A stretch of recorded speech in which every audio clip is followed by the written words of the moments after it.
Now, let us talk about our nature as a human being. Okay?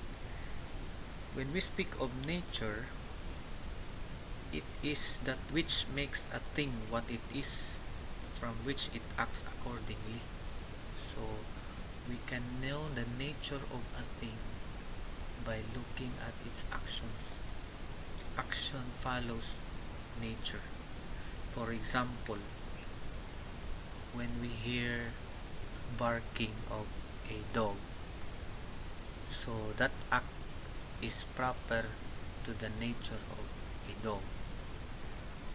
Okay, so the when we speak of nature, it is the essential elements constituting a thing to be what it is, and it is designed to produce an action that necessarily proceeds from them, indicating what they are. So we have different natures, although there are creatures, or there are beings that have similar actions. Like for example, as human beings, we have similarities with other brute animals or lower animals, but of course we are distinct from the lower animals because of our rationality.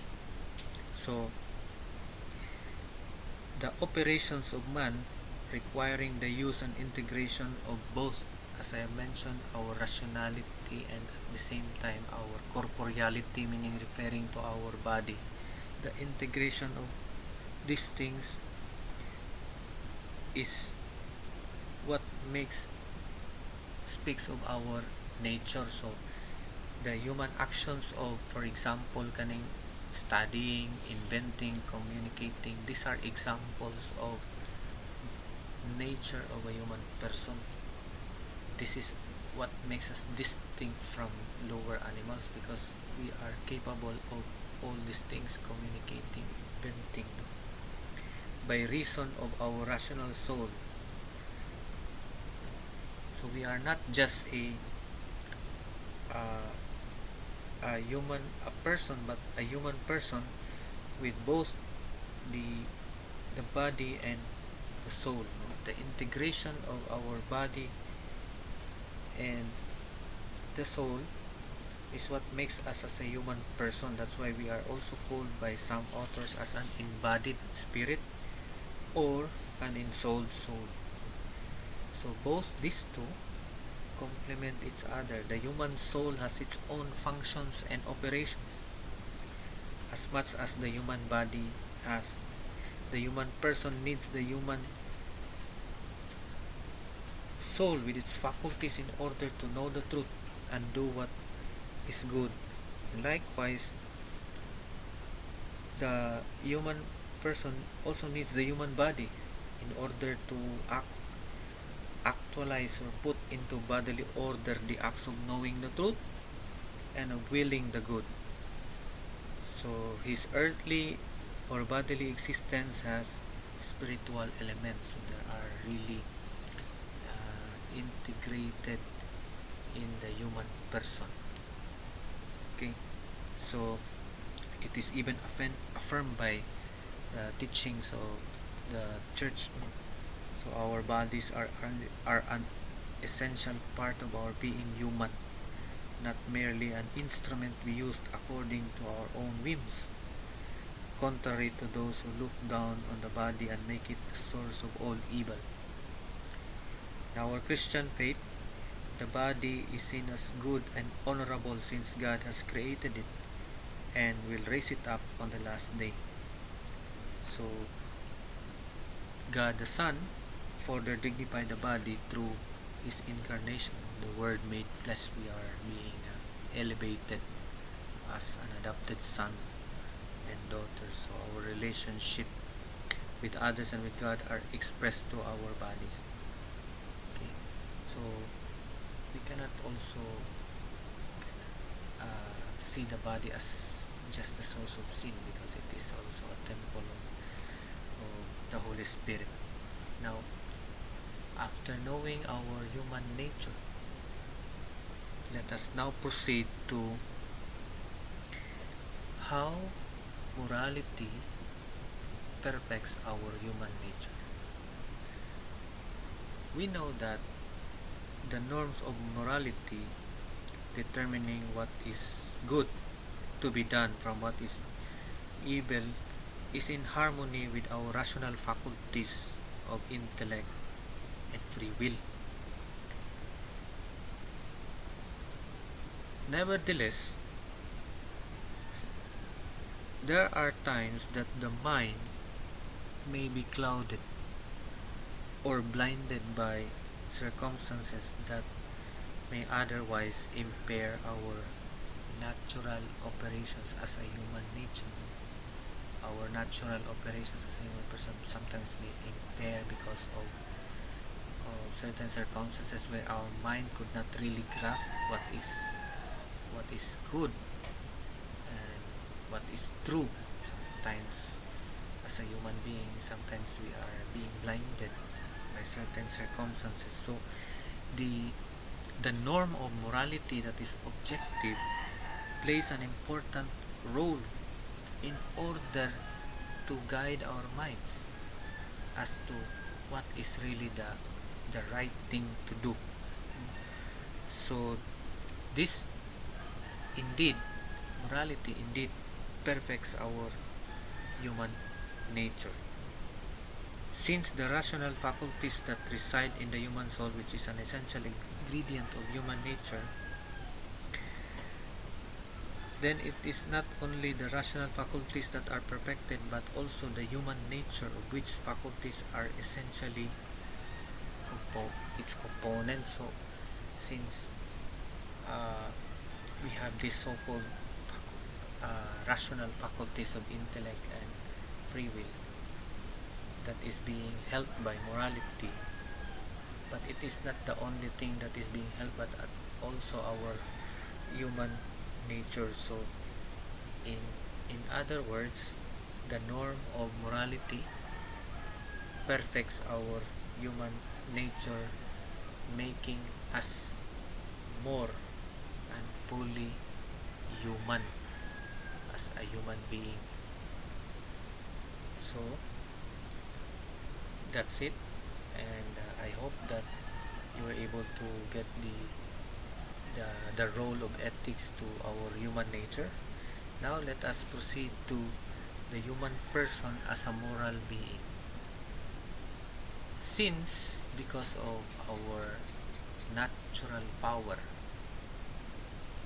to determine what is good from what is evil, because of our rationality, that is actually what makes us a moral being, because we have this innate power to know what is good from what is evil. So this natural power presupposes the exercise of human freedom. Choosing and opting what is good presupposes the exercise of human freedom. But in our experience, we have different understanding what it means to be free. Some people think that freedom is the absence of coercion. Others also think that it is actually doing whatever a person wants in his life, or free from imposing something against his will. However, there is actually a deeper understanding of human or true freedom. So here I provided you with this phrase that true freedom consists in the choice of conforming to one's action to his human nature, that is, to do good and avoid evil in the light of truth. So freedom here, this is also what is said by Pope John Paul II, that freedom consists in not in doing what we like, but in having to do what is the right thing to do. That is what is true freedom. That is what is genuine freedom. That is what makes us truly free, when we choose to do to conform ourselves to what is really in our human nature, that is to do good and avoid evil in the light of truth. Okay?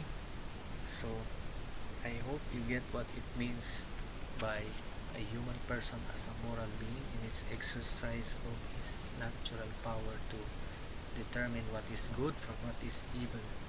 Now, the last thing that I want you to see, that as a human person, we have this dignity, and our dignity is recognized by our freedom. So man is a free being. You cannot control the life of a person, because that is actually a violation of the dignity of the human person.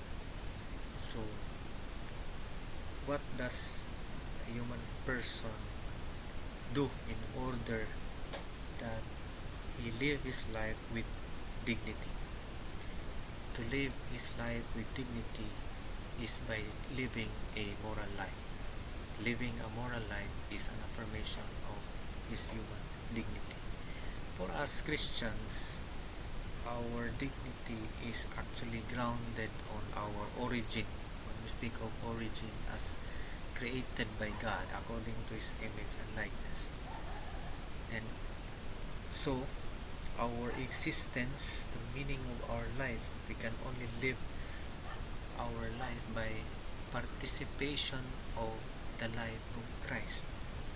And our final destiny is, we come from God, then we will go back to God.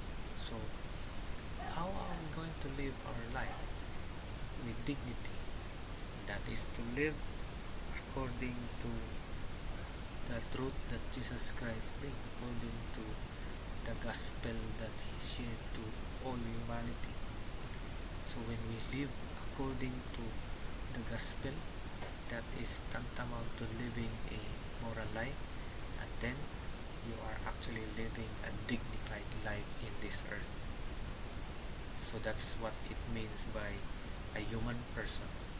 As a human person, as a moral being, living according to the dictates of right reason, according to his nature as a human person. So that's all.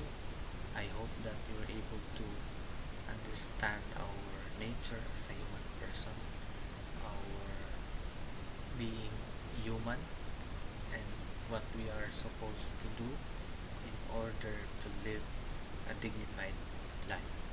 If you have questions or clarifications, feel free to message me or post your questions to our Edmundo page. So that's it, and thank you for listening.